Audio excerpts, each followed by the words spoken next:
Welcome to the Slop Temple. We pray this video helps. In this video, I will show how to make wine Mon Bazou. Begin by sanitizing all equipment and selecting ripe grapes or good grape juice, then crush gently and measure sugar and acid.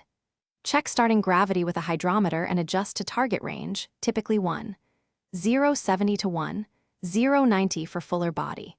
Choose an appropriate yeast strain, rehydrate it, and pitch at correct temperature for steady fermentation. In this video, I will show how to make wine Mon Bazou. Transfer crushed grapes into a fermentation vessel and pitch yeast after a short cold soak if desired.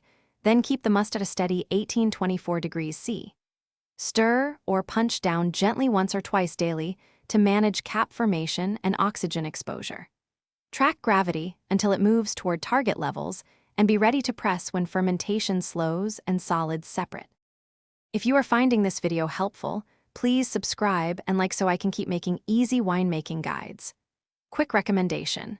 A book called The Simple Path to Wealth is a smart, approachable read that can change how you think about money and planning while you wait for your wine to age. It's a nice companion for long-term hobbyists and savers. Check the description for the link and other deals. Now let's get back to the video. In this video, I will show how to make wine Mon Bazou. After primary fermentation, press and transfer wine off the heavy lees into a clean vessel, then rack again after a few weeks to improve clarity. Choose aging in neutral oak for subtle complexity or stainless steel for bright fruit retention, and monitor development monthly.